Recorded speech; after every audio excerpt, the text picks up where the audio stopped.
بسم اللہ الرحمن الرحیم۔ السلام علیکم۔ آپ کو یاد ہوگا کہ نور مقدم کیس سے پہلے عثمان مرزا کا کیس بہت وائرل ہوا تھا۔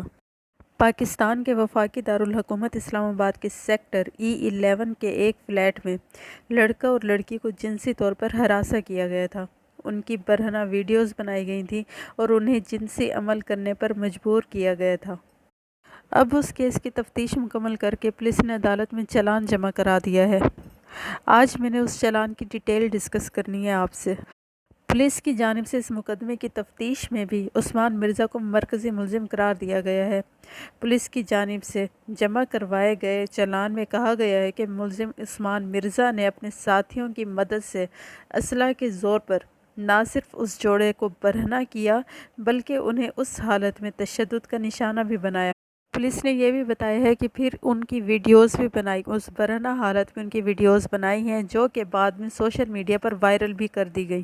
اور نہ صرف ان کو حبس بیجا میں رکھا بلکہ ان کو زنا کرنے پر بھی مجبور کیا۔ پولیس کی تفتیشی ٹیم نے اس چالان میں متاثرہ لڑکی اور لڑکے کے بیانات کو بھی ریکارڈ کا حصہ بنایا ہے، اور ان بیانات کو ریکارڈ کا حصہ بنایا ہے جو انہوں نے مقامی مجسٹریٹ کے سامنے دیے تھے۔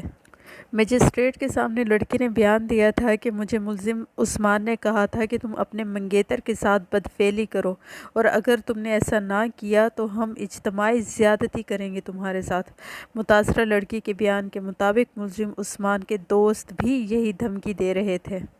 اچھا، یہاں پر میں آپ کو بتاتے چلوں کہ اس مقدمے کا جو مرکزی ملزم ہے عثمان مرزا، اور دوسرے ملزمان محب بنگش، ادریس قیوم بٹ، فرحان شاہین اور عطاء الرحمن اڈیالہ جیل میں ہیں، لیکن عمر بلال مروت ضمانت پر ہے۔ ابھی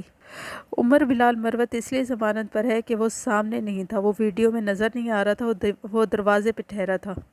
اچھا، اس چالان میں پولیس نے لڑکی کے بیان کا حوالہ دیتے ہوئے کہا کہ کمرے میں موجود زیادہ تر افراد نے اس کے منگیتر پر تشدد کیا اور اسے برہنہ ہونے پر مجبور کیا، جس کے بعد ملزمان نے انہیں آپس میں جنسی عمل کرنے پر مجبور کیا۔ متاثرہ لڑکی نے بیان میں یہ بھی کہا کہ کمرے میں موجود افراد اس کے جسم کے مختلف حصوں کو چھوتے رہے اور ساتھ کے ساتھ ویڈیو بھی بناتے رہے۔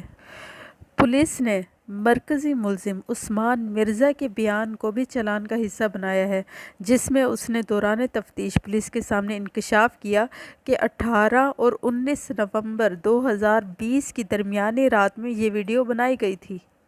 اچھا، اس مقدمے کی تفتیش کے بعد جو عدالت میں چالان پیش کی ہے پولیس میں، اس میں پولیس نے یہ بھی کہا ہے کہ ملزم کی نشاندہی پر ویڈیو بنانے والا موبائل اور ڈرانے کے لیے جو استعمال کیا گیا تھا پستول، وہ بھی برآمد کیا گیا ہے۔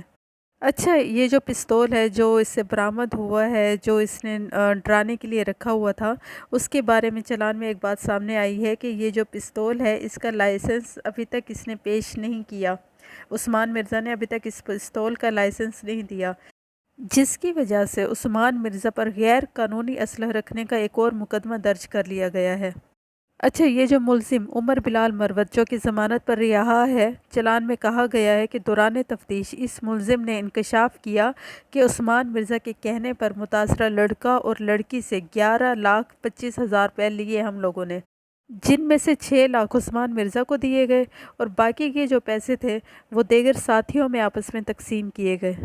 اچھا، اب آپ کو پتہ ہے کہ متاثرہ جوڑے نے FIR درج نہیں کرائی تھی، یہ خاموش ہو گئے تھے، بلکہ الٹا بلیک میل ہی ہو رہے تھے عثمان مرزا سے، تو پولیس کی مدعیت میں یہ FIR درج ہوئی تھی۔ تو اس چالان میں یہ بھی کہا گیا ہے کہ رواں برس 6 جولائی کو سوشل میڈیا پر وائرل ہونے کے بعد پولیس نے اپنی مدعیت میں تھانہ گولڑا میں FIR درج کر کے کارروائی کا آغاز کیا تھا۔ اچھا، اب SSP انویسٹیگیشن عطاء الرحمن کہتے ہیں کہ اس جوڑے نے سوشل میڈیا پر یہ ویڈیو وائرل ہونے کے بعد شادی کر لی، اور پولیس کے مطابق وقوع سے پہلے ان دونوں کی منگنی ہو چکی تھی اور لڑکی نوکری کے لیے انٹرویو دینے کے سلسلے میں لاہور سے اسلام آباد آئی تھی۔ پولیس کے مطابق لڑکی نے اپنے منگیتر سے کہا تھا کہ وہ اس کی رہائش کا بندوبست کرے، جس کے بعد متاثرہ لڑکے نے اپنے دوست سے کہہ کر کچھ دیر کے لیے فلیٹ کی چابی لی، جو کہ بعد میں معلوم ہوا کہ یہ فلیٹ ملزم عثمان مرزا کی ملکیت میں ہے۔ اینی ویز جب پھر لڑکا اور لڑکی فلیٹ میں گئے تو کچھ دیر کے بعد عثمان مرزا اور کچھ اس کے دوست فلیٹ میں انٹر ہو گئے اور انہوں نے ویڈیوز بھی بنانی شروع کر دی اور ان کو تشدد کا نشانہ بھی بنایا اور پھر ان کو برہنہ ہونے پر بھی مجبور کیا اور ساتھ میں ان کو آپس میں زنا کرنے پر بھی مجبور کیا۔ یہ سب نومبر میں ہوا، نومبر 2020 میں، لیکن جولائی 2021 میں یہ ویڈیو وائرل ہو گئی اور کہا جاتا ہے کہ اس کی عثمان مرزا کی ایکس گرل فرینڈ نے یہ ویڈیو وائرل کی تھی، اور جب یہ ویڈیو وائرل ہوئی تو یہ جنگل میں آگ کی طرح پھیل گئی اور پھر اعلیٰ حکام تک بھی پہنچ گئی۔ پھر اس واقعے کا نوٹس لیا گیا اور وزیر اعظم عمران خان نے اسلام آباد پولیس کے سربراہ کو طلب کر کے انہیں ہدایت کی تھی کہ وہ خود اس مقدمے کی تفتیش اپنی نگرانی میں کریں۔ پھر وہ جو متاثرہ جوڑا ہے انہوں نے تو شکایت درج ہی نہیں کروائی تھی، تو متاثرہ جوڑے کی جانب سے شکایت نہ درج کروانے کی وجہ سے سرکار کی مدیت میں مقدمہ درج کر لیا گیا اور پھر عثمان کو چند گھنٹوں میں ہی گرفتار کر لیا گیا اور اس کی گرفتاری کے بعد اس کے 4 دوستوں کو بھی جو اس واقعے میں ملوث تھے ان کو بھی گرفتار کیا گیا۔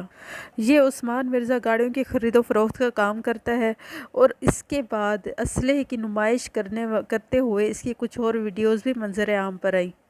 جس سے ایسا فیل ہوتا تھا کہ یہ اپنے آپ کو اپنے علاقے کا ڈان سمجھتا تھا۔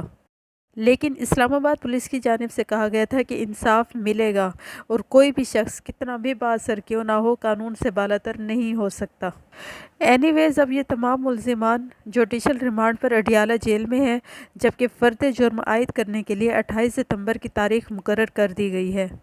آخر میں آپ کو بتاتے چلوں کہ یہ واقعہ 18 نومبر 2020 کو پیش آیا تھا، جبکہ اس کی ایف آئی آر 8 ماہ کی تاخیر کے بعد درج ہوئی تھی۔ مقدمہ کے متاثرین نے ایف آئی آر درج نہیں کروائی تھی، بلکہ ایس ایچ او تھانہ گولڑا کی شکایت پر 6 جولائی 2021 کو درج ہوا تھا۔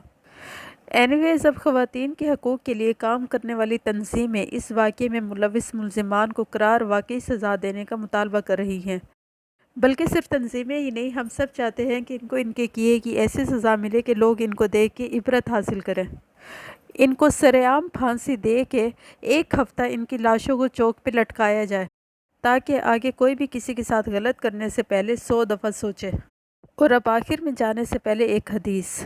ایک شخص ہمارے پیارے نبی صلی اللہ علیہ وآلہ وسلم کی خدمت میں حاضر ہوا اور کہا، یا رسول اللہ صلی اللہ علیہ وآلہ وسلم، کس طرح کے صدقے میں سب سے زیادہ ثواب ہے؟ آپ صلی اللہ علیہ وآلہ وسلم نے فرمایا کہ اس صدقہ میں جسے تم صحت کے ساتھ بخل کے باوجود کرو، تمہیں ایک طرف تو فقیری کا ڈر ہو اور دوسری طرف مالدار بننے کی تمنا اور امید ہو، اور اس صدقہ خیرات میں ڈھیل نہیں ہونی چاہیے کہ جب جان حلق تک آ جائے تو اس وقت تم کہنے لگے کہ فلاں کے لیے اتنا اور فلاں کے لیے اتنا، حالانکہ وہ تو اب فلاں کا ہو چکا۔ اس حدیث کی جو مجھے سمجھ آئی ہے وہ یہ ہے کہ جب آپ صحت مند ہو تب آپ صدقہ خیرات کرو تو اس کا زیادہ ثواب ہے، لیکن جب آپ مرنے لگے ہو اور اس ٹائم آپ صدقہ خیرات کر رہے ہو تو اس کا ثواب اتنا نہیں ہے، کیونکہ وہ تو ویسے بھی دوسروں کا ہو چکا مال۔ یہ میں نے اپنی عقل کے مطابق اس حدیث کا جو مطلب سمجھا میں نے بتا دیا۔ اگر میں نے غلطی کی ہے تو پلیز مجھے کریکٹ کیجیے گا اور کمنٹ میں ضرور بتائیے گا۔ امید کرتی ہوں آپ کو میری ویڈیو اچھی لگی ہوگی۔ اگر آپ کو لگتا ہے کہ میرا چینل سبسکرائب کرنا چاہیے تو کر دیں اور ساتھ میں بیل آئیکن کے بٹن کو بھی دبا دیں تاکہ میری ویڈیوز آپ تک پہنچتی رہے۔ نیکسٹ ویڈیو تک کے لیے اللہ حافظ۔